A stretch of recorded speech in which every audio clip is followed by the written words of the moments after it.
recommendation. So once you say yes, it is for commercial, so then the trials are to be conducted by the university. Now the technology comes, ICR, IR, then there is a committee, the review committee, then joint agroscope committee, then after recommendation it goes. This is a channel that what I say. Nothing. Actually जो trials है, जो state agriculture university है, हर state में trial को monitor करती है, monitoring and evaluation committee के साथ हर जगह ट्रायल मॉनिटर होते हैं, जहां भी होते हैं और उनकी रिपोर्ट्स आती है, उसके बेसिस पे ये जो आरसीजे और जीएसी अप्रूव करती है। बिना ट्रायल कंडक्ट किए हुए डिफरेंट रीजन्स में कोई चीज भी अप्रूव नहीं। मैडम, एक आपका क्वेश्चन था कि बच्चों के लिए और प्रेग्नेंट लेडीज के लिए हमने आपको बतलाया कि काउस में और बफेलोज में हम लोगों ने प्रेगनेंसी में जब वो लैक्टेट कर रही थी उनको दिया गया, तो कोई भी नॉन बीटी और बीटी का इफेक्ट लैक्टेशन में या मिल्क के कॉन्स्टिट्यूएंट्स में या बेबी में कोई असर नहीं। तो अंडर नरिश में कोई स्टडी नहीं होती कभी भी। लेकिन जो नहीं, एक मेरी बात सुनिए, मैं आपको ये कहना चाहूंगा, कोई भी जो चीज इंट्रोड्यूस की जाती है पहले उसमें ये क्वेश्चन होता है कि जो मदर्स लैक्टेट कर रही हैं या बच्चों में उनके पहली स्टेज में इस्तेमाल ना किया। कोई भी जो दवाई भी निकलती है उसमें ये इंडिकेशन होती है कि जो प्रेग्नेंट लेडीज अनलेस स्पेसिफिकली उसके लिए इंडिकेट की जाए या बच्चों के लिए इंडिकेट की जाए उस समय इस्तेमाल नहीं होना चाहिए। और आपने देश की दिशा जो आपने कहा कि अंडर नरिश्ड है, आपको अंडर नरिश्ड कहते हैं, हम आपको दिखा देते हैं कि हॉस्पिटल्स में हमारे में जो हमारी देश की नारी है बहुत स्टडी है। 3 ग्राम हीमोग्लोबिन में दुनिया जो है वो शिवर करती है, वो डिलीवर करती है। सुनिए, उसको मतलब ये नहीं हम कहेंगे कि हमारी लेडी की हेल्थ बहुत अच्छी है, ये सारी नेशन की रिस्पॉन्सिबिलिटी है कि लेडी की हेल्थ को कैसे नॉर्मल किया जाए। मैं मानती हूँ डॉक्टर साहब, पर जितना तक वो ना हो हमारा कर्तव्य बनता है कि ये टेक्नोलॉजी को बिल्कुल अभी आप कह रहे हैं कि कोई नई चीज प्रेग्नेंट और लैक्टेटिंग मदर्स को नहीं दी जाती, तो यदि आप लेबलिंग करेंगे तो मैं मानती हूँ शायद वो नहीं खाएंगे, मगर बीटी ब्रिंजॉल लेबल तो नहीं हो सकता ना। बिल्कुल मुश्किल है ऐसा, एक ब्रिंजॉल के अलग अलग लेबल सुपर बाजार में भी नहीं होता, शायद पैकेट्स में होगा। तो मैं कहती हूँ कि आप सावधानी से ठंडे मिजाज से सोचिए कि क्या हालत हो सकती है जब, and we know the immune system of humans are very different from that of animals. जब drug trials phase 1, 2, 3 वगैरह करते हैं, ultimately we come to humans, isn't it? Preclinical toxicology के जब आपने humans में नहीं किया, तो कैसे सकते हैं कि rats, lactating rats are equal to human beings? मेरे ख्याल में आपको सोचना चाहिए। Why is it HIV does not attack animals? Because our immune system does. Our T cells, B cells, all our secretory enzymes are very different. Correct. I think I request Dr. Compose to. He's staying back. I request Dr. Compose to stay back for the next presentation also. Right. और ये सारा video का एक व्यापार चल रहा है किसानों के साथ, उसके मूलभूत अधिकारों का क्या हनन नहीं हो रहा है। दूसरी बात, जहाँ बिजली लगाई, आपने उत्पाद के आंकड़े जो बताए या जितने किसानों ने लगाई, तो हमारे निरीक्षण में यह आया कि दूसरे वर्ष में जब वहाँ जो फसल उगाई गई उसका उत्पाद कम मिला, तो इसका उत्पाद कम का किसे श्रेय दिया जाए। इसीलिए मुझे ये 2 सवाल, पहले कि इनके मूलभूत अधिकार इनका हनन होगा या नहीं, और दूसरे वर्ष में अगर उत्पाद कम मिलता है तो उसका भी असर किसानों के जीवन यापन पे होगा। धन्यवाद प्रश्न पूछने का। एक्चुअली जब किसी फसल की भी बढ़ोतरी हुई है वो हाइब्रिड सीड्स की वजह से, और आपको ये पता है जो भी किसान हाइब्रिड सीड्स और जो भी हाइब्रिड क्रॉप होती है, हाइब्रिड सीड भी आपको खरीदना पड़ता है हमेशा। हाइब्रिड बीज की वजह से बढ़ोतरी नहीं होती। नहीं, आप देखिए। Sir, please no cross questioning. We will have the discussion later. Because जो हाइब्रिड सीड्स जो है, हम तो ये कह रहे हैं जो हाइब्रिड सीड्स भी प्रोड्यूस किए जाते हैं वो हाइब्रिड सीड्स भी जो है वो आपको चेंज करते कहना पड़ता है। उसी तरह से जो बीटी ब्रिंजल अगर आप किसी इंसेक्ट के लिए आप पेस्टिसाइड का इस्तेमाल करना चाहते हैं वो आपको करना पड़ेगा। वो तो मतलब कि उसका कोई समाधान नहीं है, वो होना ही पड़ेगा। ये जो आप कहते हैं किसानों के मूल अधिकारों को छीनना है, ये बात उस वक्त की जा रही थी जब हम लोगों ने गवर्नर वैरायटी इस देश में इंट्रोड्यूस की। उस वक्त ये था कि हमारे किसानों को ये नई चीज लाके किसानों को बांट दिया जाए। लेकिन देश के आगे प्रश्न ये होता है कि क्या हम किसानों को या जनता को भूखमरा रहने दें और उससे मरने दें, या उनको हर एक को जो भी नई टेक्नोलॉजी है उसे ऑब्जर्व करके उनको हर चीज प्रोवाइड की जाए। नहीं, हम देश की टेक्नोलॉजी तो ऑब्जर्व होती है, हर जगह होती है, टेक्नोलॉजी से ही उन्नति होती है। हम देश के लोगों को भूखा नहीं मरने देंगे, लेकिन किसान की ताकतें पूरी तरह से नष्ट हो रही है, उसके लिए जागरूक होना जरूर है। उसकी ताकत है मिट्टी, वो नष्ट हो गई है। उसकी ताकत है पानी, वो नष्ट हो गया है। उसकी ताकत बीज, वो खत्म हो गए हैं। उसकी ताकत फसल चक्र, व्यापार के नाम पे नेचुरल साइकिल को हमने बिगाड़ के रख दिया है। बैगन की कोई जरूरत नहीं, मीठी बैगन की 8 महीने में इसके ऊपर कोई रोग नहीं आता। ठंडी में और ग्रीष्म में अगर इसे उगाया जाए तो आज हिंदुस्तान में कहीं भी बैंगन पे स्प्रे नहीं मारा जा रहा है, यानी इसकी जरूरत ही नहीं है। यानी जहर के नाम पे कि हमें जहर ज्यादा इस्तेमाल करना पड़ रहा है, तो नेचुरल साइकिल को हमने डिस्टर्ब कर दिया। हमने बारिश में उगाना सिखा दिया, क्योंकि हमारा केमिकल का और जहर का व्यापार करना चाहिए, इसलिए बारिश में उगाना सिखा दिया। इसलिए अब हम कहते हैं कि इसमें बहुत जहर मारना पड़ता है। इसलिए ये बात को ध्यान में रखे, मीठी बीज की जरूरत नहीं है, किसान मरेगा, इसमें बचेगा नहीं। Here from the next speaker. Now I invite Dr. Pushpa Bhargava. Dr. Pushpa Bhargava is a well-known. His association with genetic engineering starts from the coining the word genetic engineering. So he's a long-standing, well-established scientist in this country, and Supreme Court requested Dr. Bhargava to be an observer in the GEAC. So we cannot hear from none other than Dr. Pushpa Bhargava how GEAC and the regulatory system functions.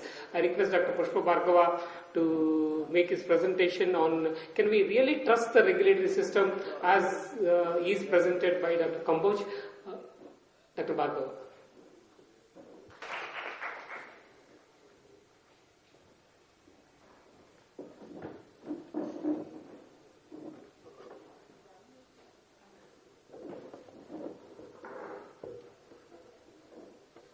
The jurists and friends, the first point I like to make is that we have unapproved GM crops today in the country in plenty. For example, in Gujarat we have Navbharat cotton. Nothing has been done about it. We have here Kapil Shah, he will tell you that I've seen these packets in Gujarat which are weedicide resistant, not approved. We have GM foods in the shelves of our stores, not approved, and we're doing nothing about it, which means that there is a flaw in the overall regulatory system which allows GM products to be in the market, used widely, and nobody doing anything about it. My second point is that it is not enough to have laws. It is equally important, perhaps even more important, to have a mechanism to ensure that the laws are used effectively. We have laws against sati, laws against child labor, laws against child marriage, laws against corruption. We have sati, we have child labor, very large number of child marriages, and we are amongst the most corrupt country in the world. Laws are not enough. Now coming to the main theme of my talk, what I'll do is I'll present to you why we should not permit BT brinjal.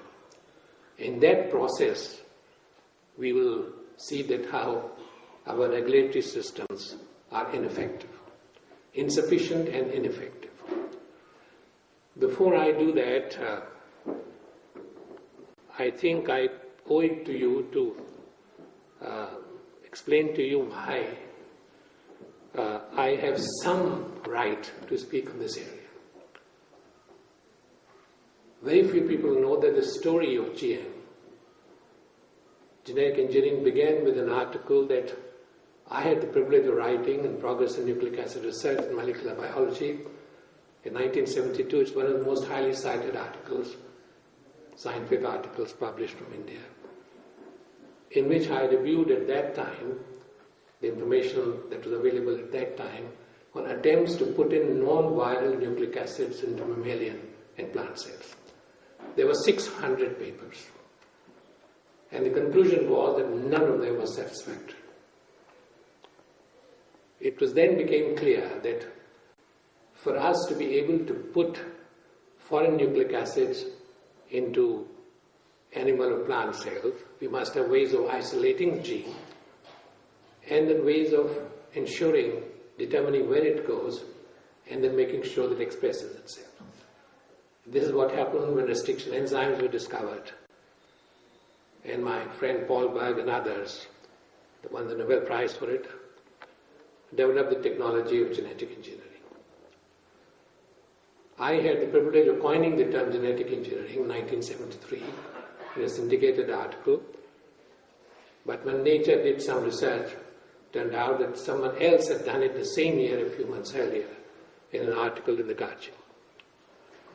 I also had the privilege of chairing the first National Committee on Genetic Engineering and Molecular Biology. And the laboratory that I had the privilege of setting up, the CCMB in Hyderabad, produced the first genetically engineered product that's in the market, the hepatitis B vaccine, marketed by Shanta Biotech.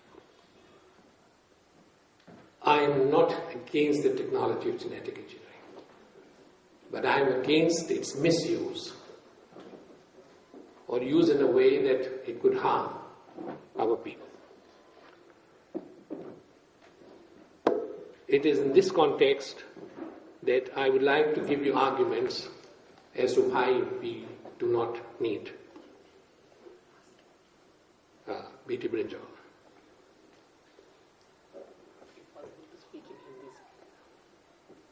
Well, there's a request to speak in Hindi.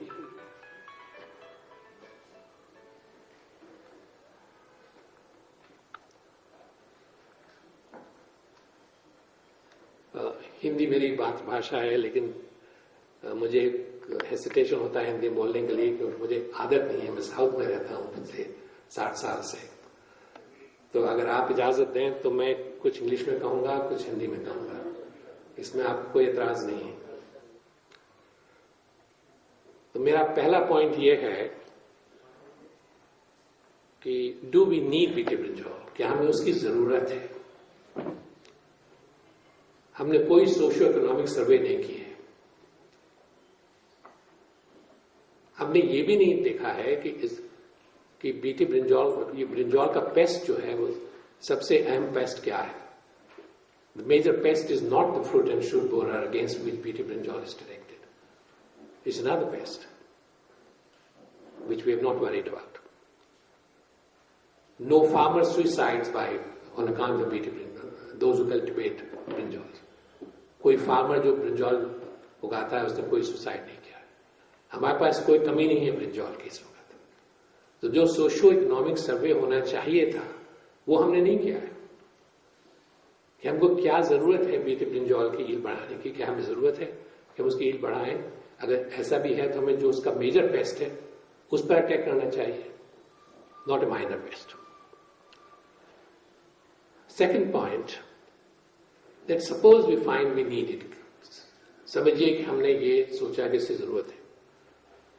Are there alternatives to it which are better established, less expensive, less troublesome, less harm? हमारे पास alternatives हैं.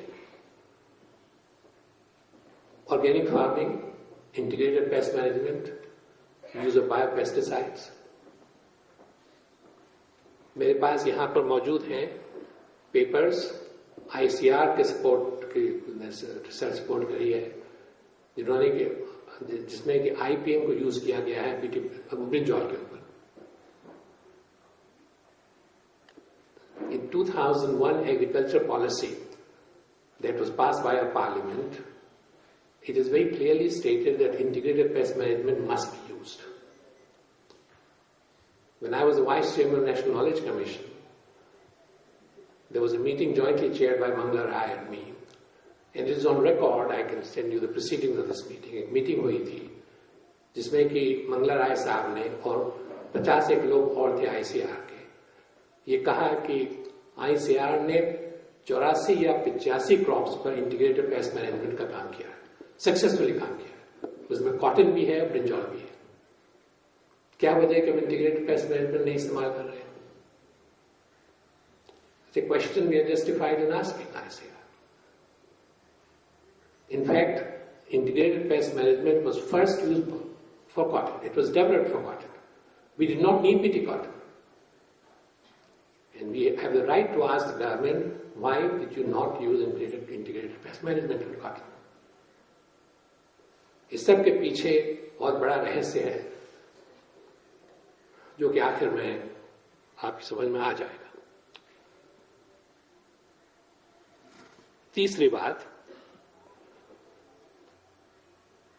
पिछले सालों में 8-10 सालों में अगर आप साइंटिफिक लिटरेचर देखें तो हर साल आपको पेपर्स पब्लिश हुए हैं, साइंस के पेपर्स पब्लिश हुए हैं, तो उनका नंबर हर साल बढ़ता जा रहा है, which have talked about adverse health effects of GMOs. The number of papers published every year that talk about adverse effects of GMOs on human health and animal health has been increasing. In the GAC meetings that I have attended, at no occasion any one single paper has been discussed. The moment you talk about that, it is dismissed, which means anything against GM is unacceptable by definition, and anything pro-GM is acceptable by definition, doesn't have to be verified or checked. Every time I brought this to the notice of the of members of GAC, they said, no, that paper has no value. And I can even go on to say that members of GAC just don't read scientific literature. And I'm talking of literature published in outstanding journals: Nature Biotechnology, Nature, Science, Cell. I can give you a large number of references. In my response to the EC2 report, I've given these references. I give it to you today. There is evidence of allergenicity, reproductive interference, cancer, especially melanoma, gene transfer to GI tract